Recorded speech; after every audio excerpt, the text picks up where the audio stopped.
तो टकत भागे। इस बार भी रिश्ता ठुकराया जाने के बाद सकीना बहुत टूट गई थी।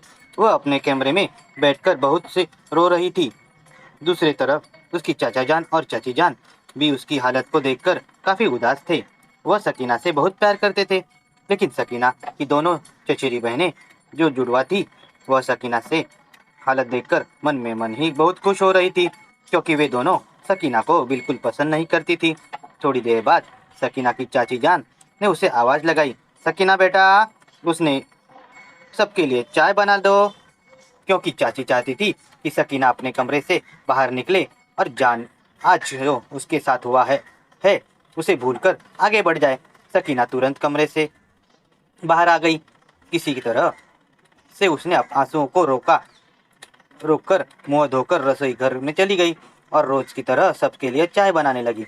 सकीना बहुत ही सुंदर, सुशील और सुझीली लड़की थी और अपने चाचा जान और चाची जान की आज्ञाकारी बेटी थी। इसलिए उसके चाचा और उस चाची उसे बहुत प्यार करते थे और अपनी बेटियों को उससे उसके जैसा बनाने की सलाह देते थे। और वही यही बात उसकी चचेरी बहनों को अच्छी नहीं लगती थी, जिसके कारण वे सकीना से नफरत करते थे। सकीना बहुत होशियार थी।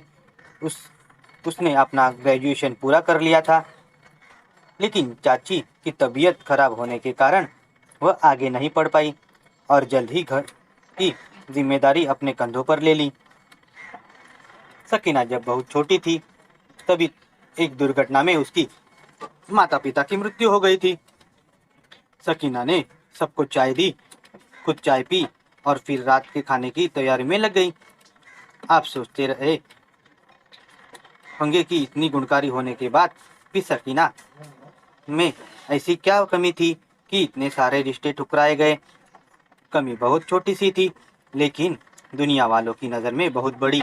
उसका कद छोटा था, जिसके कारण रिश्ते को तो बहुत आए, मगर इस कमी की वजह से किसी भी लड़के ने उसे पसंद नहीं किया।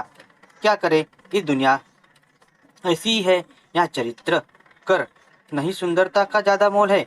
रात का खाना खाने के बाद उसने बर्तन धोए, रसोई को साफ किया और अपने कमरे में सोने जा रही थी कि तभी उसने अपनी बहनों की आवाज़ सुनी।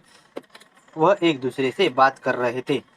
उसकी बहन सबा ने कहा, मुझे लगता है अब इस नाटी की शादी नहीं होगी और कहीं इस चक्कर में हम कुंवारे ना मर जाए।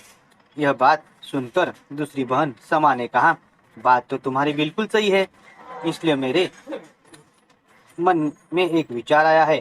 कैसा विचार? सबा ने भौहें चढ़ाते हुए पूछा। समा ने कहा, देखो बहना, हमारी शादी की उम्र तो हो चुकी है। हम सिर्फ 1 महीना इंतजार करेंगे। अगर इस नाटी की शादी नहीं हुई तो हम पापा से बात करेंगे।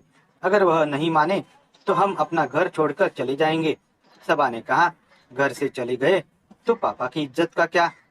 समा ने कहा, अकड़ते हुए कहा, उनकी इज्जत का वह खुद जाने, हमें क्या? जब उन्हें हमारी ही फिक्र नहीं है तो हमें क्यों उनकी इज्जत की चिंता करे। उन्हें भी तो इस बात का ऐसा होना चाहिए कि उन्होंने सिर्फ अपनी भतीजी के बारे में सोचकर ही कितनी बड़ी गलती की है।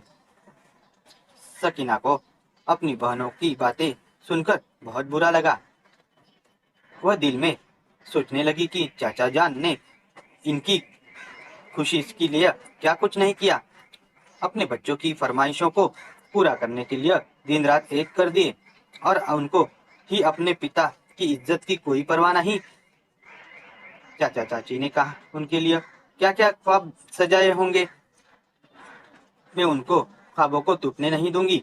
यह दोनों भले ही मुझसे नफरत करती हो, मुझे कितना भी बुरा भला कहे, लेकिन मैं उनको इस तरह चाचा जान की इज्जत उछलने नहीं दूंगी।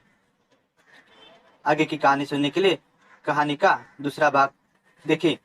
आशा करता हूँ यह कहानी आपको अच्छी लगी होगी। इस कहानी के बारे में आपकी क्या राय है, कमेंट कर जरूर बताएं। कहानी को लाइक कीजिए, शेयर कीजिए और चैनल पे नए हो तो चैनल को सब्सक्राइब कीजिए। कहानी सुनने के लिए बहुत बहुत धन्यवाद।